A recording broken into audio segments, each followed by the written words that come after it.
How are you? Tired. You Yeah, I bet you're tired.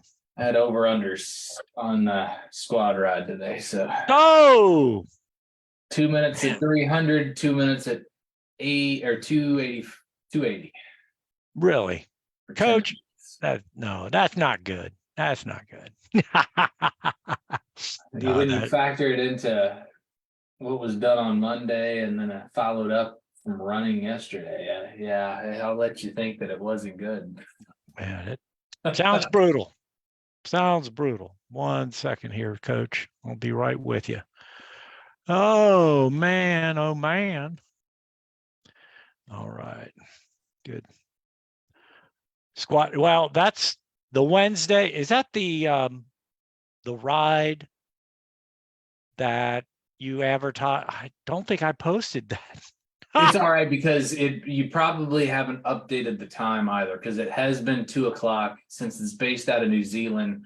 They haven't changed their time, so Oh, it's been 3 o'clock the last 2 weeks. And last week with me being in Tucson, I wasn't on it, so oh, you didn't okay. miss anything. Well, we're live, buddy.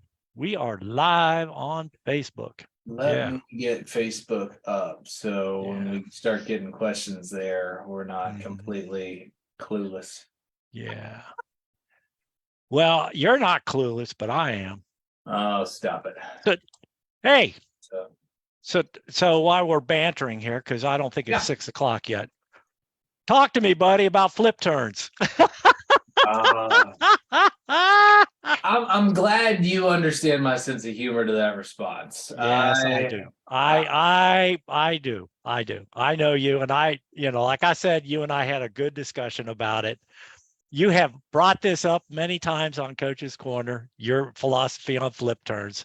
I just got to be careful about posting that stuff because it gets a little tiresome. You no, talk to my friend. Oh, and you know.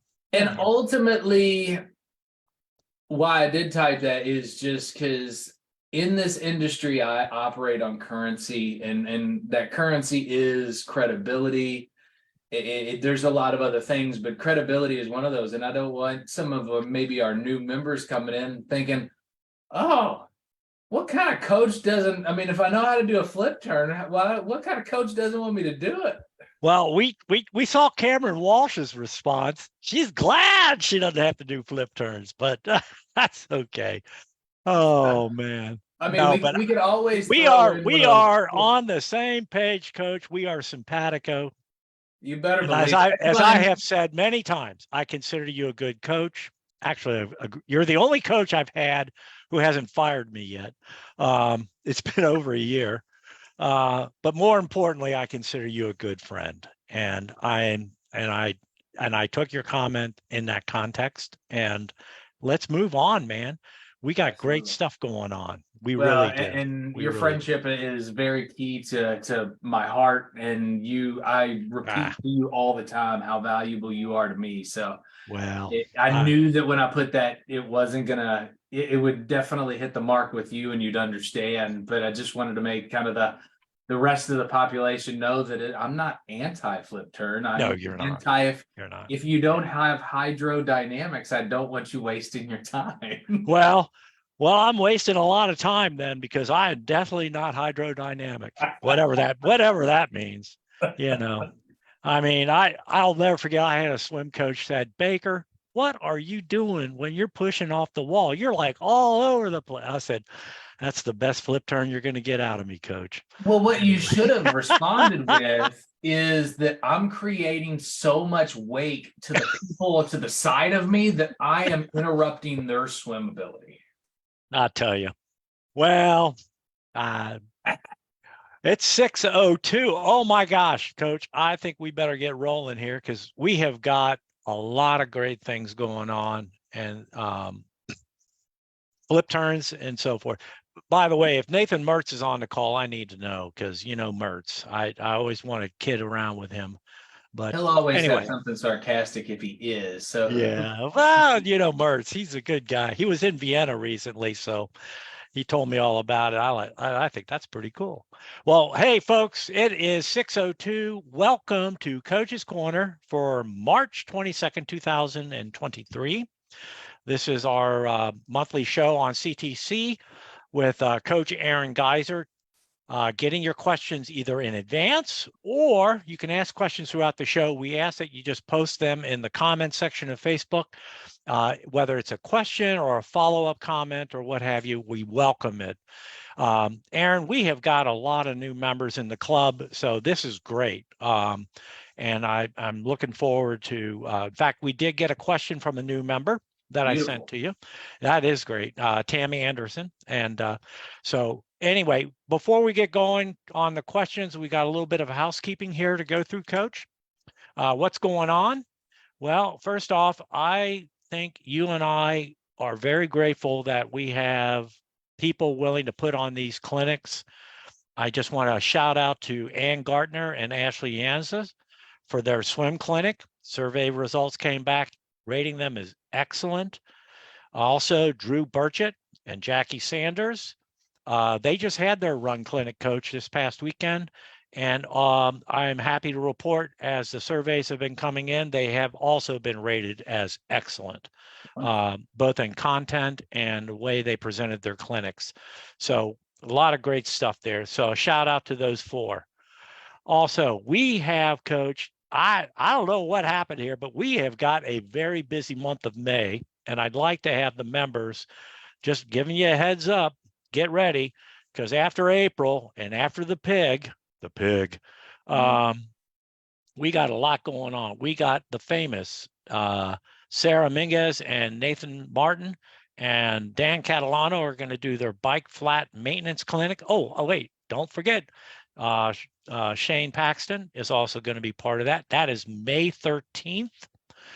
We have the Triathlon Transition Clinic on May 17th. Now that's in at VOA. We have, I'm delighted with this. This is great. We have an open water swim clinic. Now this is a clinic to help those of you who want to hone your skills on open water swimming. That is going to be put on by Ann Gartner and Maria Krechek. Hey, Mitch, you know what happens in open water? What happens? Not flip turns. Oh, stop it. Dude, you're going to go there. I'm going to do a flip turn off a buoy just to get you, Coach. Next race I do, which may be a while, but I'm going to do a flip turn off that orange buoy, just to prove you wrong. All right. Open water swim clinic is May 20. And then, how can we, folks, I'm telling you, if you haven't signed up for this one, it's a Zoom call. I encourage you, get in on the Race Prep Week Clinic. It is a Zoom call. Coach Aaron is leading this effort, and we have a number of people on the panel from this club who have a wide, a wealth of experience that they want to share with you. So if you want to know how to go about prepping for the week before the race, get in there and register for that clinic. And I would not say I'm leading it. I'm being surrounded around a lot of great individuals. So it really is, it's going to be a great team effort, and there's going to be some really dynamite information that's going to come out of that. Absolutely. I mean, take a chance. I'm telling you, folks, it's a call well worth it. And that, again, is on May the 10th. All right. Need some help here, Coach. We still need volunteers for the Fleet Feet. I think they call it the 2012 run on April 15th. If you are not running in that long run and you want to come down and staff a water station with me, please register for that event. Love to see you there and get the cheer on for those doing the pig. And that's also posted as an event. So please see all the event for details. All the events are posted in our newsletter, which all of you should be receiving, and with links. And the one thing that Coach and I want to stress to everyone, please, this year, if you're going to go to a clinic, there should be a link in there to register. Please register via that link. If you say you're going on Facebook, we can't rely on that. We would prefer that you register for these clinics and events. So please do that. Anyway, all that items is in your newsletter. And Coach, before we kick off with questions, I think there's something you wanted to bring up on the call, and I'd like to add on as well. There's Go two ahead. things. The first thing I want to Please. say is if you haven't checked your inbox on the newsletter, I mean, really, that has been a phenomenal addition to the group. And I want to make sure and draw some additional attention that there's a lot of, it's jam-packed with great information. It's going to be very, very informative. And if you don't always get your news through, or I don't want to call it news, but if you don't get your updates through Facebook or other forums, this is a great way to get and stay up to date with the club and give you those opportunities to get connected with other individuals in the club. So that was kind of one thing that I did want to point out. You go ahead. Oh man, Sarah would be very upset if I didn't say this. She puts a lot of time into social. Don't forget the social tomorrow night. Check events. The first social of CTC of 2023. A lot of great time. This is a non-training event. You just show up and socialize. So please check the events for the social for time and place. But our first one is kicking off tomorrow, and we appreciate that. Sarah's got all the socials organized. Different people are leading them. Take advantage of it. Come on out and meet your fellow members, because we're not just triathletes. We're also a community. And it'd be really cool to see y'all. Okay, I'm sorry, Coach, I interrupted you. It's all good. That was a very, very important piece to add in there. Yep. I just wanted to take one moment from a personal standpoint and say that there was a post last night on Mitch from Bio Wheels, and he set up for a little bit of a fight in front of him, and just wanted to take this opportunity to kind of share some positivity, send some good vibes his way. He's done a lot of positive work for Cincinnati and cycling. So keep him in your thoughts, and Mitch, fight on. Yeah, Mitch Graham, baby. I tell you, he's a force in the community of biking, no doubt about it. And I think a lot of us have gotten a bike from Mitch or a bike fit or both. And we do wish Mitch speedy recovery and hope all goes well. Well wishes to you, Mitch. Absolutely. Well, Coach, are you ready for some questions? You know, I'm always ready for questions. All right. Well, this is from our new member, and I had the pleasure of meeting her on Saturday at the Run Clinic. Really nice person, and that is Tammy Anderson. She had a question, and Coach, this two-part question. I heard Aaron can do bike fitting. Very interested in that. And then the second question was, can Aaron explain the difference between nutritional approaches that are either fat-based or carb-based? Which approach is best suited for endurance athletes, older athletes like myself, females, etc.? So however you want to tackle that one there, Coach, that's a good one. First one is yes, do bike fitting also. My team, as in Drew and Carolyn, both do bike fitting as well. We take it from an approach of a biomechanics. So not all the time, if you can't stay in aero or you don't have the ability to stay in aero, we see that as being a potential problem. So we want to make sure that we kind of set you up from a standpoint of being comfortable and being in the most aerodynamic position, and provide you with something that you can hold.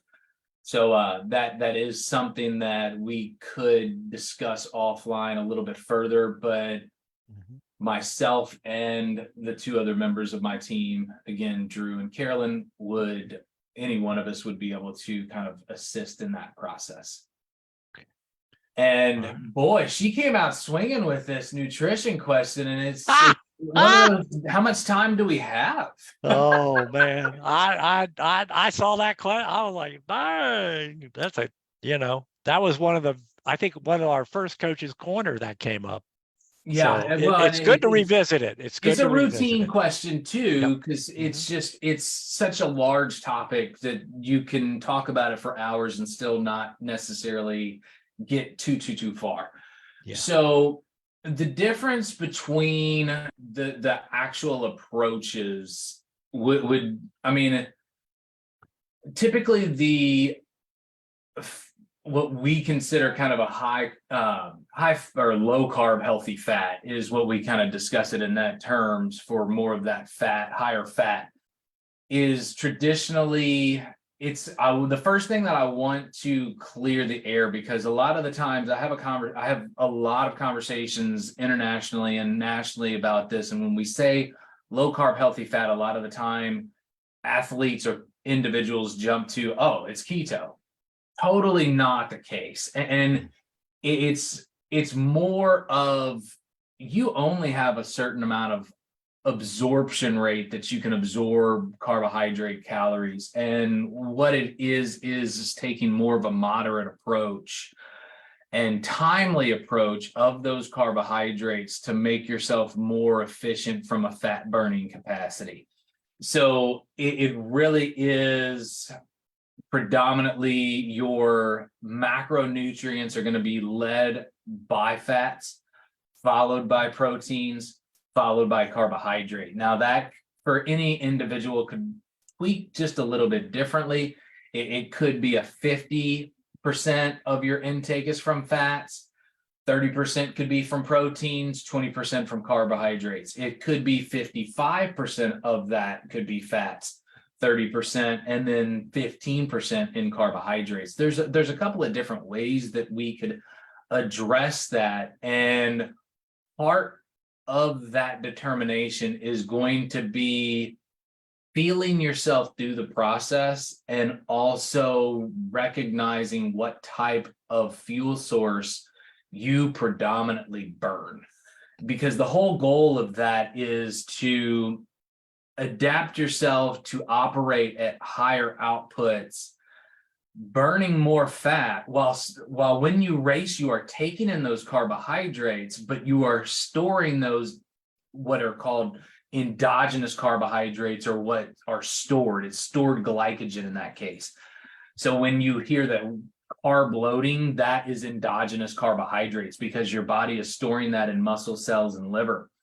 And what the goal from this principle is to start to take in carbohydrates, but you're burning fat at a higher effort level while pulling in some of those, what is now called exogenous carbohydrates. So that's what you're consuming during the race. You are utilizing that as your dual fuel source in that case, and reserving all of that endogenous carbohydrate that can be utilized later in the run and allow you to perform in a high capacity, especially in longer distance triathlons. Now, the carb approach is you're fueling all of your activity on carbohydrates. Now, this has shown that there is, especially when you take in fructose, fructose has the opportunity to suppress fat oxidation, which means that, I guess maybe I should go back. The energy, we pull from 3 energy systems. The oxidative, which is predominantly fat. The anaerobic glycolytic, which is predominantly carbohydrate. And the phosphocreatine ATP system, which is again carbohydrate. So 2 of the 3 systems that we pull from an energy standpoint are carbohydrate dependent. The ATP system typically is utilized in bouts of exercise, or efforts, I should say, of 10 to 12 seconds long. So this system only operates for a very, very slim amount of time, and then it liquidates all of its ability to create energy with this particular system.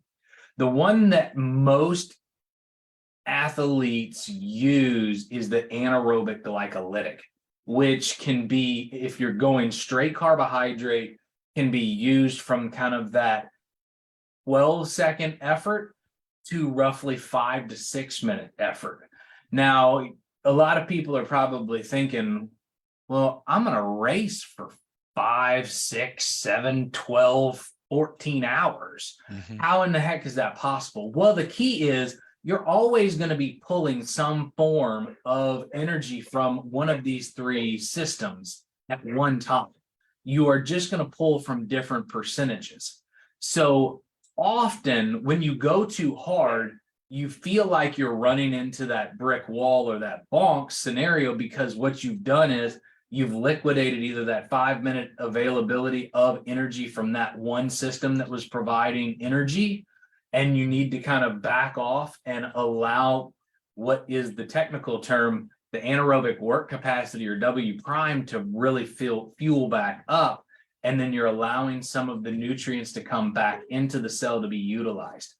So to try to avoid getting too sciencey, when you are a carb dependent athlete in an endurance aspect, you are traditionally pulling from both the oxidative state and the anaerobic glycolytic state. Where there's a challenge there is when we go too hard and we pull too much from that anaerobic glycolytic state. We only have a max amount of 500 calories, or I'm sorry, 500 grams of carbs or glycogen that we can store in our body at one time. That equates to about 2,000 calories. We store 40 to 45,000 calories from fats. So that's why I am a little bit in that camp of a right fuel, right time approach, because we can always teach our body to improve its fat oxidation. And the more that we improve our fat oxidation, the more we maintain those stores of carbohydrates or glycogen on our body. So then when we start to take in additional carbohydrates during the race, we are more likely to use those along with the fat source and still maintain those glycogen or carb stores that are stored within our muscles, so we can use them when we need to. The problem when individuals run into that dreaded bonk, they've depleted all of that energy that is stored, and then they do not have the capability to take in enough calories or carbohydrates at that one time from an exogenous standpoint to fuel the activity that you're trying to do. So I think everybody's probably starting to glaze over their eyes a little bit at this point. And that's why I'm always a little bit hesitant to go too deep into this conversation, because it is very, very complex. Now, both approaches can provide great results, but each individual is going to be differently located within how much they burn of that endogenous carbohydrates and how much they burn of that fat oxidation. So that's why it's key to really use what we call that right time, right fuel approach, is because we are going to try to elevate that ability of any athlete to burn more fat as their fuel source to allow them to go longer for longer periods of time. As far as endurance, again, I mean, we all see the headliners in this sport of triathlon, the Gustav Eden, the Blumenfeld. We see Sam Long as of before working with us. Very, very carb dependent. They can do that. But research has shown that most people do not complete an Ironman distance race or a distance of that length because of GI distress. And the GI distress is predominantly because they've either taken in too much fructose, taken in the wrong type of carbohydrate, and it does not pass through the gut. So we call that gut mobility. And it's not actually absorbed in the energy that we want it to. It actually stalls in the gut because we are not getting the same amount of oxygen into the gut to move things through, and it creates some serious, serious side effects. So the number one reason why individuals do not finish Ironman events is gastric intestinal distress. So Aaron, let me, because I think Tammy's relatively new to the sport, Understand. if I recall. So, and you've laid out there's pluses and minuses. There's two different you're the low carb, healthy fat, and then the carb loading or the carb based. How would I, as an athlete, what would be the steps I would take to determine what works best for me? Is that a coach observation? Is it testing? Is it just, Well, no pun intended, gut the gold instinct? standard would be a metabolic test. Okay. So Okay. what a metabolic test is, you have an apparatus that is catching your inhale and your expelled gas. Mhm. The expelled gas is actually going to provide us, from a scientific standpoint, it allows us to see how much you are burning in carbohydrates per minute and in fat per minute at whatever effort level that you're going. So a lot of these times when we get somebody into the lab and do a metabolic test, we take a stage test. What that stage test means is we're taking somebody through 3-minute incremental increases in effort level. So what we are doing is we're going to start them well below what they consider the race pace, and then progressively move them up the ladder to get even above race pace. Now, what that linear approach is going to provide us is detail of at what point you are your most efficient at burning carbohydrates and fats. So technically, what we would want to do is find what is considered that fat max position. That fat max position means the highest output total that you are still predominantly burning fat. That just means that you're going to be able to go for longer periods of time.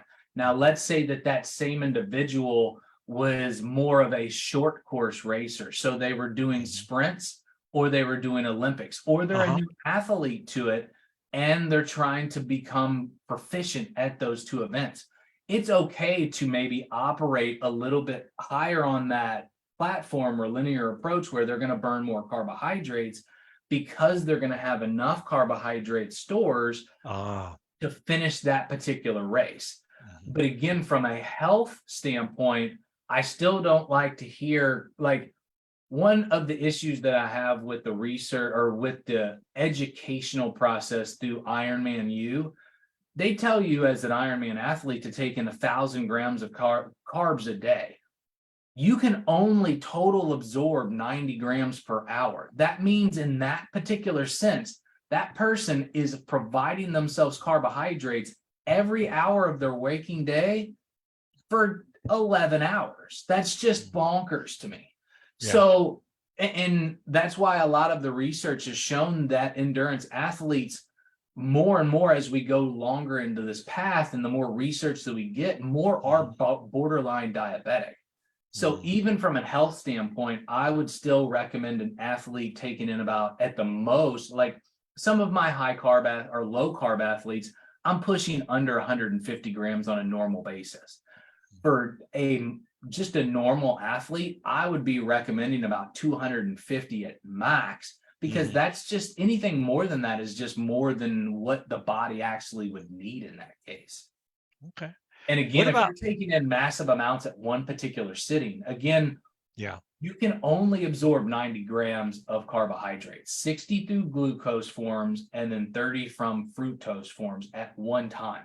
So if you sit down and have a meal of 120 or 160 grams of carbohydrates, your body can't process that. So what it ultimately does is takes all that excess carb that's not used and is actually stored as wearable fat. It's not usable fat, it's wearable fat. So when you end up having kind of that, man, I work out for 6 hours a day or whatever it might be, and I can't get rid of this belly fat. A lot of the time it's from athletes, when we break down their nutritional practices, they're consuming more carbohydrates at one particular sitting than their body can actually break down and absorb. Wow. Hopefully that helps. No, that's great. And as far as her question about females, thank you. You read my mind. It's very important to spend additional time on this, because females in the laboratory, we've seen there is the progesterone and estrogen are super, super important for females to maintain hormonal balance. If they go into supreme caloric deficits, often they create what's called the reds. It ends up being kind of an energy deficiency and can be very, very, it can destroy their metabolic system. It can destroy their hormone system. So it's very important to do this the right way. So often if a female is looking to go lower carbohydrate, and again, I'm saying lower carbohydrate, I often recommend them to work with someone unless they are well versed into that, because it is very, very easy for a female athlete to, I mean, if you're getting your fuel for, since the 80s, when the food pyramid came out, we've all been told fat is terrible for us. So there's something built up in our mind. So often what we see is, I don't want to eat more fat because I'm going to get fat. That's not necessarily the light, but I feel that it is important to be associated with somebody and a professional in this case, because they're going to help kind of guide through some of these complications and challenges that are built into our mind thought, or the female mind in that sense too. So it's women can succeed on multiple types of diets, just like males can. It's just, we want to make sure that we do not throw them into a significant caloric deficit, because that creates hormonal issues and metabolic issues. And that is super, super important. And a lot of additional, the more research that's being done, Reds has been out there for a while, but it was only thought for a while as a female condition. It's now showing up in both areas of male and female, where it's just individuals are just going way too low in overall calories to perform at a high training level and perform at just their normal, like, daily needs standpoint. So it's very important. So I don't want to skip over that and say, Tammy, in this particular case, especially if it's new to you and you're looking at changing a diet and a lifestyle, I find it important to have somebody on your side that can, a professional that can guide you through that process. Good point. Thank you, Coach. Well said. And again, just what was the absorption of carbohydrates again? I'm sorry. A total of 90 grams. It's really 60 through. So, right. And some people will give us grief that, oh, well, what about Gustav and Christian that are working to take in 120 to 150 grams? They're not absorbing that. What they are doing is training their body to be able to tolerate it. So they are going to maximize the amount of carbohydrates that they're still consuming. But again, we're talking about two unique horses in that case. Yeah. So it's really, you have the capability of absorbing 60 grams of glucose per hour and 30 grams of fructose per hour.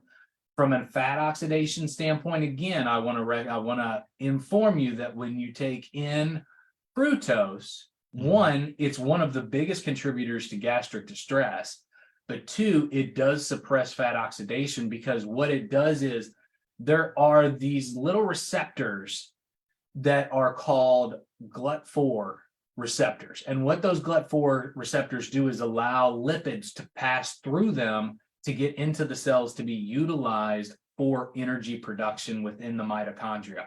Yes, I did say mitochondria to all my Saturday people. Shout out.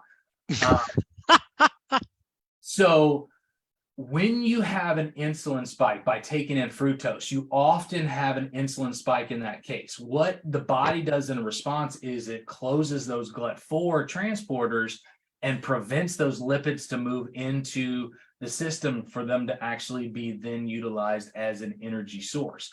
So therefore, in that particular case, when you go too high in fructose, you end up burning more of the endogenous carbohydrates, that stored carbohydrate in your muscle cells, and then you also start to burn the exogenous carbohydrates at a higher level when you start to consume those carbohydrates.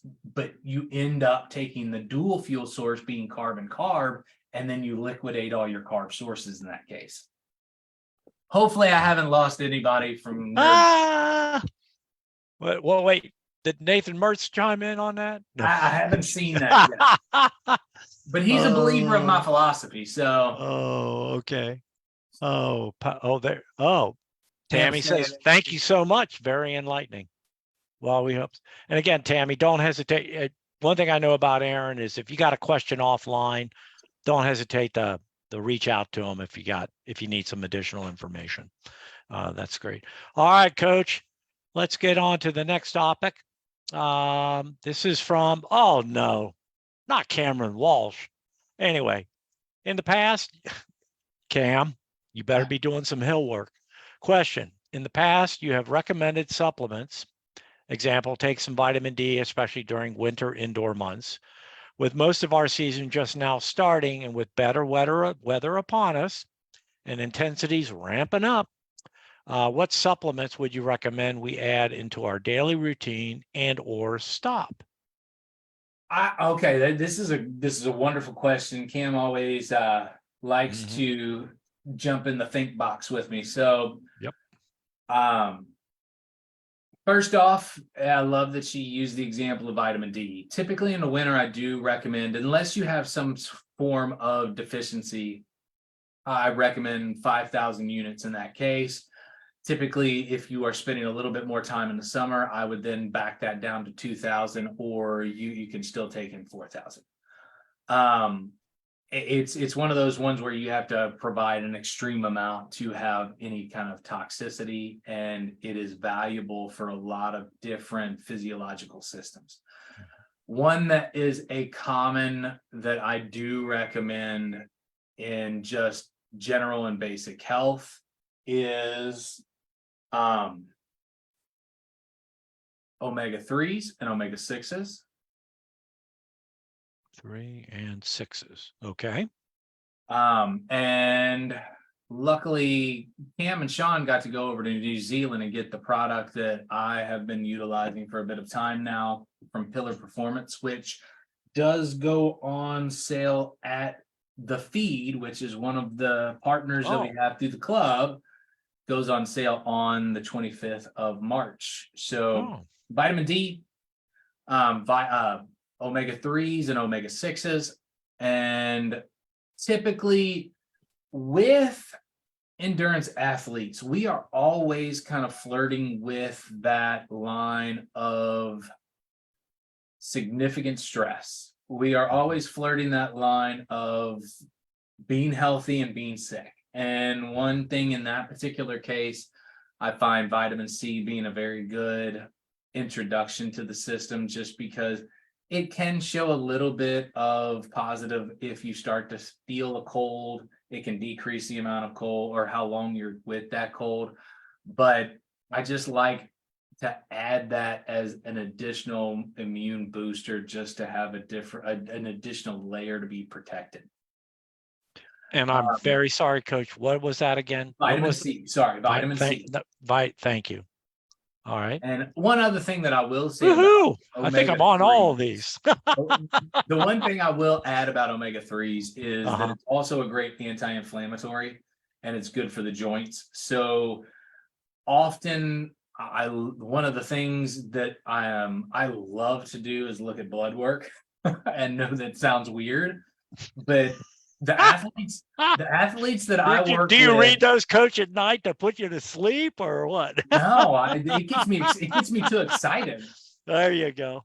Gosh, I watch Netflix. You read blood reports. I don't know, Coach. Go on. So one of the things that I like to see for my healthy endurance athletes, typically the standard for ACLs is they want to see you around above 50. I like to see my endurance athletes north of 60. So I really, that's one of the things that I look at when athletes do send me their blood work is I look at the HDL, because typically at higher volumes of exercise, that is something that does tend to go down. So we're going to put some fish in your diet. We're going to throw some omega-3s, and we're going to increase that HDL cholesterol, which is kind of known as the good cholesterol.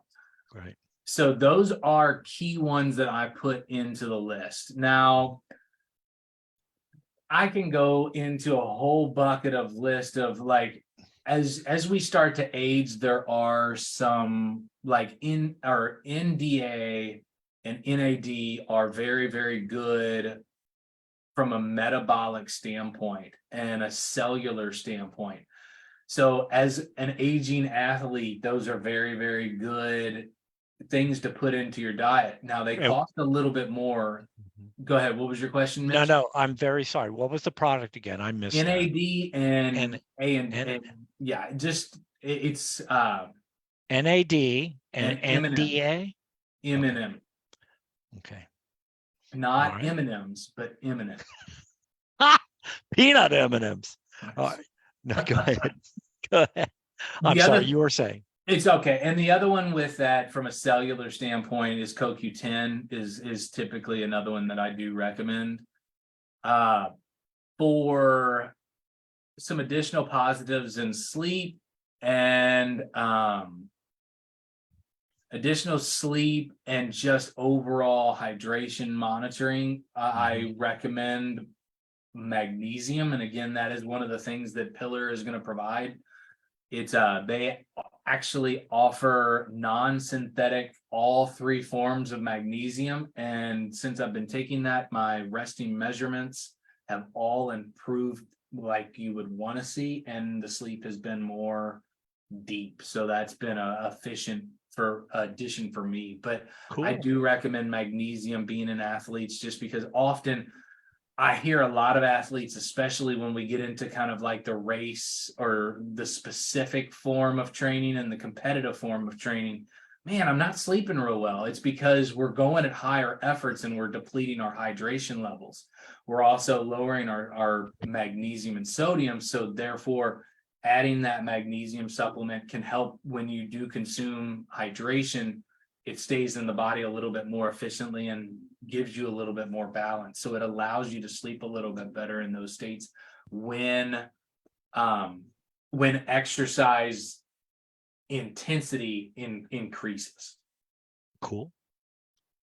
Also, I guess the normal other thing would just be in the post-recovery shake. I tend to recommend a form of protein and a liquid form of protein post-workout, just because it does hit the system and prevents breakdowns a little bit earlier in the process. So I do recommend that a good protein source, and sometimes just one liquid protein after a workout, and then follow it up an hour or 2 after that with an actual meal. I find that to be very, very beneficial. Excellent.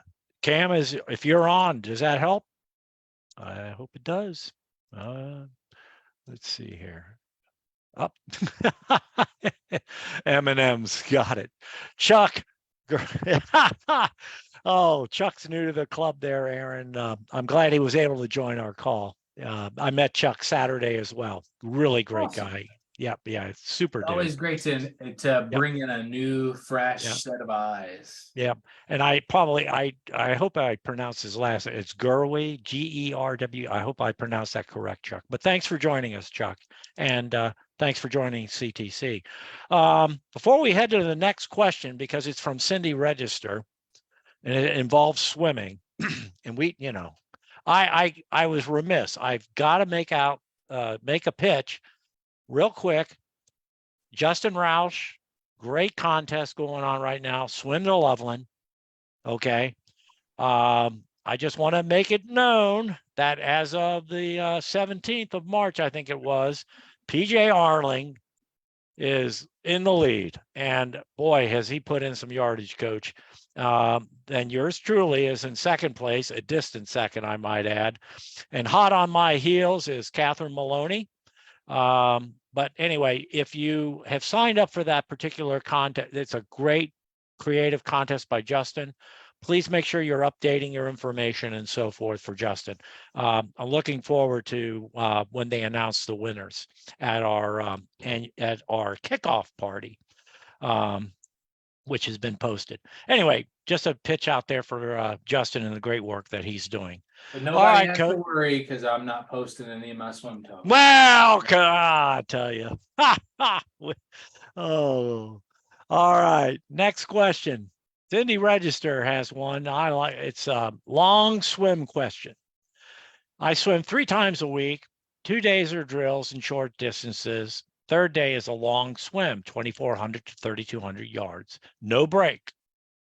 When fatigue sets in and my form breaks down after 2/3 of the distance, should I stop, rest, regroup, and restart? Or should I push on till the end thinking I'm building endurance with crappy form? I've been there, Cindy. Do it every day. During races, I'll breaststroke a bit since I can't touch the bottom of the ocean, lake, river. In the pool, I can stand up. Thoughts? There you go. By the way, Cindy is a wonderful person if you all get the chance to meet her. And she went to Kona last year and did a great job. But if you get a chance to meet Cindy, you're very friendly and also willing to help anyone in the club. But Bottle anyway, of Coach, energy. I love Cindy. She's a oh, bottle of energy. ton of energy. Man, she can climb hills like you wouldn't believe. On an iron frame bike, I might add, Coach, as you well know. Anyway, what are your thoughts on that? That's a good question. Should you stop when the form breaks? It's a great question, but the first question I would respond with is, why the heck are you swimming that straight? Because if you can't hold the form for that entire time, you're really wasting your time in that case anyway. I would be you would get more benefit from breaking that up into a couple of 500s or maybe a couple of 750s, or doing something where you can hold the form. So that's going to take me to that next point of anytime that you start to feel your form break down, break. You either that or drop in a pool buoy, drop in another pool toy, because the last thing that you're going to start, the longer that you end up swimming in that poor form, the more likely you are to create some reoccurring issue. So the problem with that is, let's say that you're doing 3,200 on this day. You start to tucker out at 21, and then you then slosh through 1,100 yards at poor form. You have most likely created more inefficiencies in your swim and swim pattern than you would have accomplished by really any other thing. You're just going to create swim deficiencies. So I would still ask that question first of, why the heck are you doing that straight anyways? Because it does not show any form of benefit. You would be more beneficial breaking it up into other sets and intervals and just decreasing your rest recovery, but you're also going to most likely improve your form, which is going to end up building endurance in your form, because you're not taking these big long segments of breaks.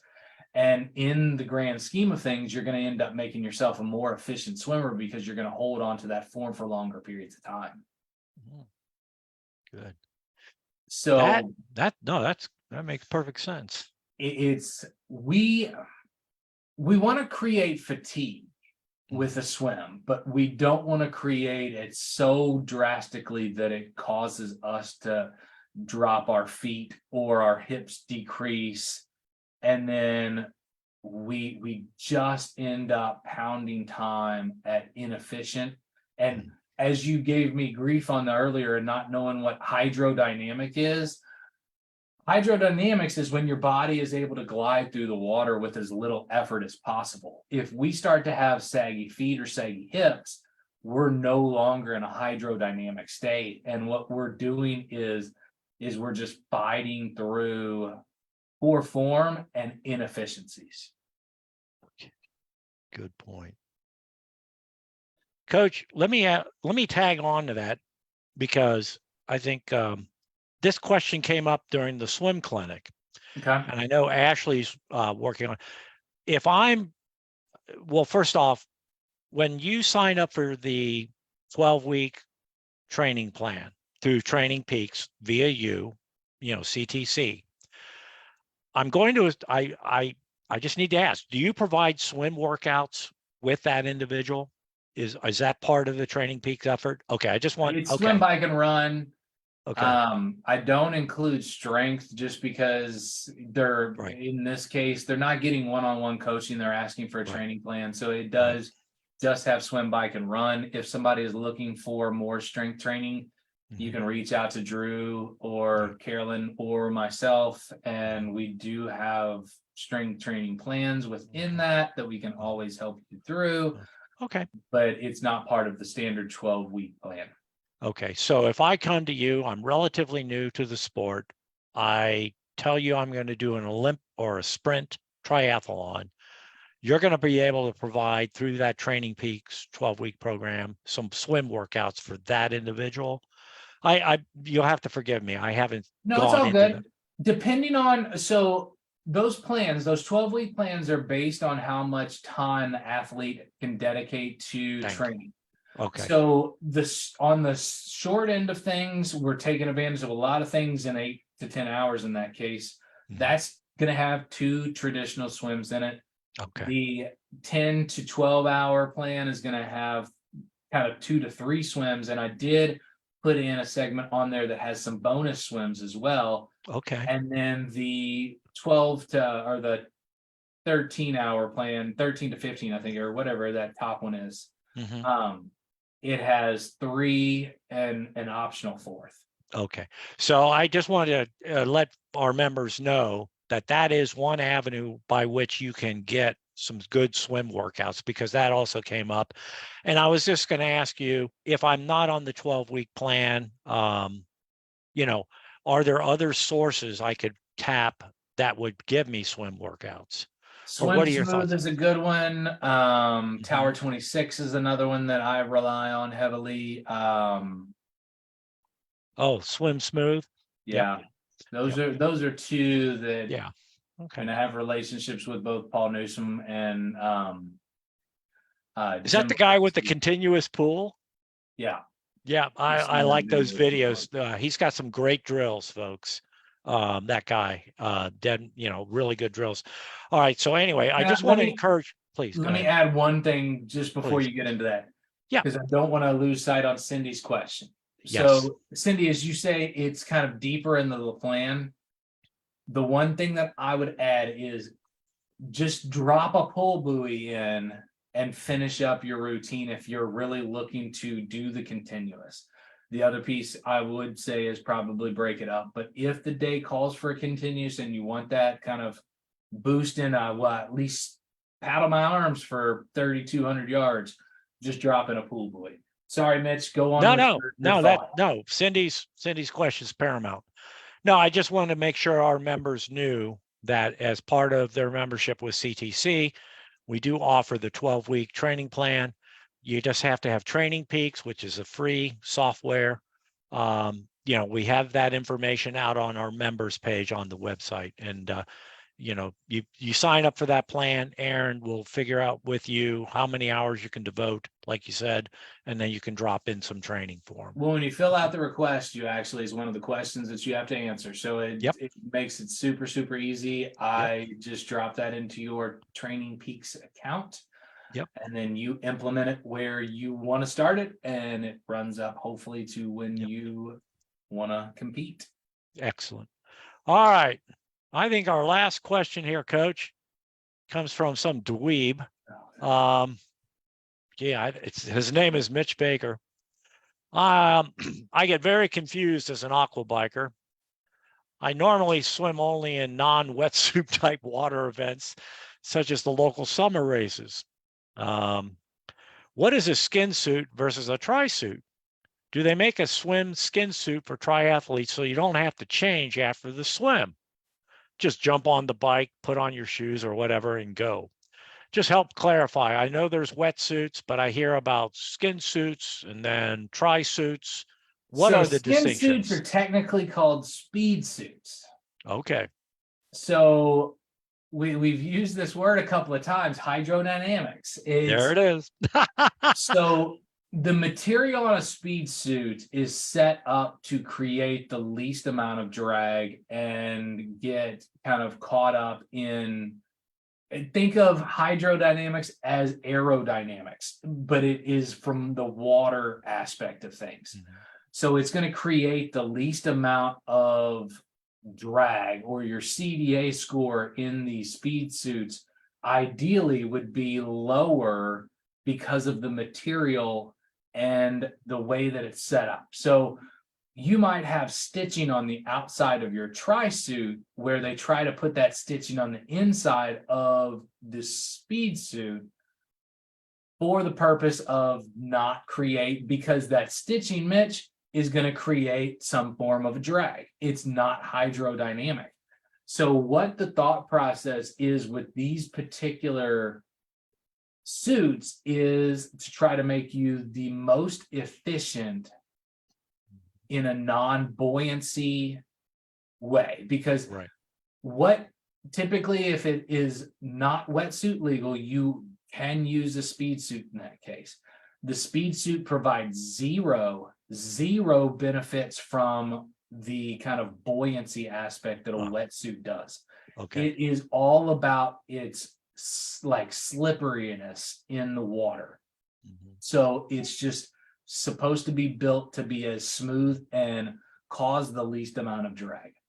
So these do not breathe. So you do not want to race a triathlon in them. Okay. I think Stephen openly admitted this last year at Louisville, where he forgot to take his off. Okay. I'm sorry, I had to throw you.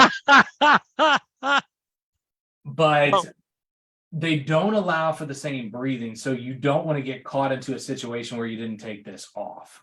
Okay. So the tri-suit, often you will see it has either some ripples or other like dimensions on the suit itself. Again, that is from an aerodynamic standpoint, but in the water, that creates drag. So that's why you will see individuals wear the swim skin, get it off, and get it onto the bike in their tri-suit to go. Now, some pro athletes or some athletes in general will take off, like they'll use a one-piece tri-suit, pull the top down so it doesn't restrict them from shoulder movement, put on the speed suit, and then just have kind of the back end of their two-piece or one-piece stuffed into the back of the suit. But it's again under that hydrodynamic material of the speed suit. Okay, so I'm at HFP Deer Creek. Just swim in your tri-suit, for heaven's sakes.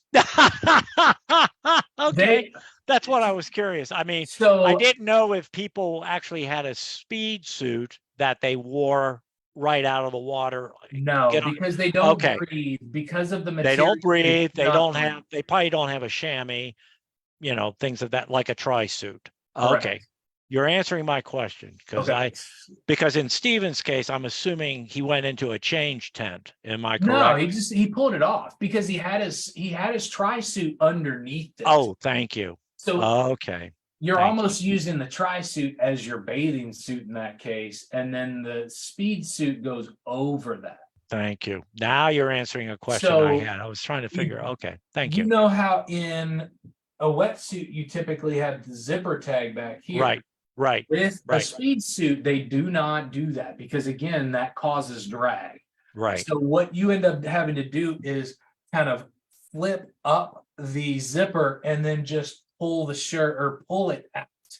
And then you pretty much rip that zipper down by getting that zipper up and then you grab it and pull, and that's how you get out of it. But you do not want to race in one of these suits because, again, like you said, they don't have a chamois, but they do not breathe, and you will.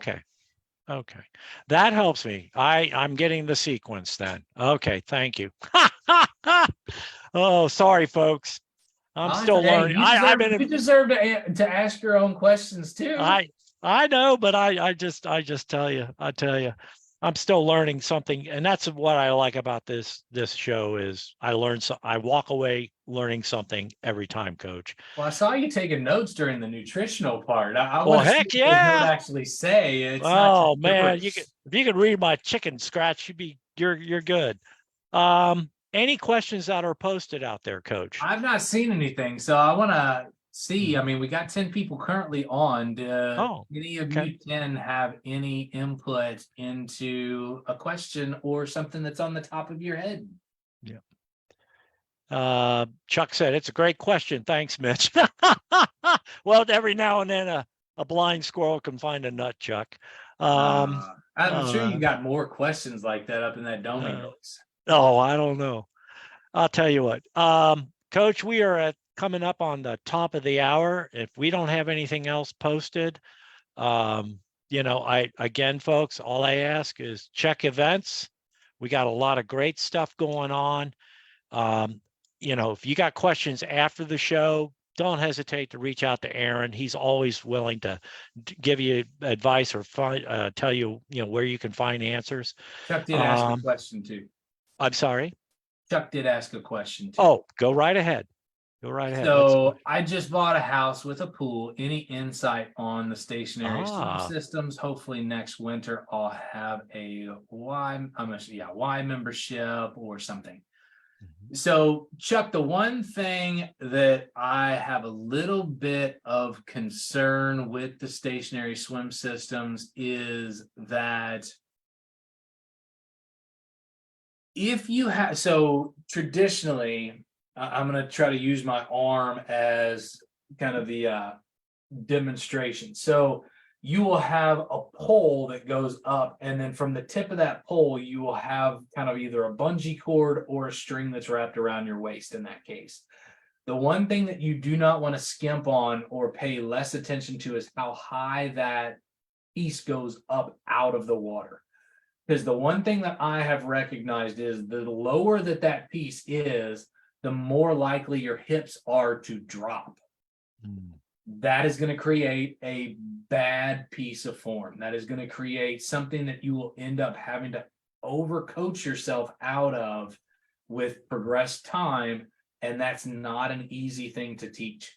So making sure that post goes up nice and high, that string or bungee cord comes from to hold your hips, is going to allow you to stay a little bit higher on that water surface, which is super, super important in your form, is keeping those hips up at the water surface. So if you have it lower and you shortcut this and your hips start to sag, you are going to do more damage in that swim environment than spending the additional money to make sure that you get a nice erect piece that's going to give you a good angle to keep those hips up nice and high. Another thing is, if you want to make sure and have the question of, well, are my hips sagging in that case? What I would recommend is having a family member videotape you. And if you can't see the peaks of your butt cheeks on the top of the water, I would just throw in a pull buoy in between your legs and work on the swim stroke dynamic rather than allowing your form to drop down and really cause some issues. Now, the one thing I will add to this, because as I was thinking on another comment, you said you're not going to get a Y membership until the winter. If you're planning on competing, I would not do this as my only form of swim training, just to give you that heads up, because you are not, you're going to get in the water in an open water or in a race scenario, and you're going to be in for a completely different experience. Yeah. And it's probably not going to go pretty well. So look into that Y membership a little sooner there, Chuck, if you can. Say it, but yeah. I would, you could roughly put 2 days a week in this format, but I would be sure that it's not my only form of training, because it has a chance of creating more issues than it could. Yeah. Well, and the other thing is, Chuck, keep your eyes and ears open, because we are going to have some open water swims posted, either at Caesars Creek, Stone Lick, Hidden Valley Lake. Once the weather turns, we'll hopefully get some more open. Come on out for those open water swims, and to augment what you're doing. So, all right, Coach, as always, thank you very much for everything, and I'm assuming we don't have any additional questions, but Cam folks, just said that it's more fun to swim with other people. I don't know. Absolutely. I always swim by myself. Oh God. Oh, I tell you, that's why people every now and then get a picture of what like bike workout I'm doing, because again, it's one of those ones where I'm by myself. By yourself. Well, I scare people away too, just like I did with you on Monday. I'll tell you. Hey, listen, we all know like Cam said, group events, open water swims, bike rides, all that stuff, hopefully starting up in April. My experience been, folks, not until the pig is over do people even think that there's a bike and a swim. But anyway, keep your eyes and ears open. And as always, Aaron, thank you very much for sharing all your expertise. We appreciate it. And folks, look forward to this. We will be putting this into YouTube as well, and we'll be sharing out that link on the next newsletter. So, Aaron, have a good evening. Thank you again, as always. Folks, Mitch, it's thanks for always a joining us. pleasure. I enjoy it. Thanks for everything that you do, my man. Thank you. Have a good evening, folks. Bye-bye. Take care.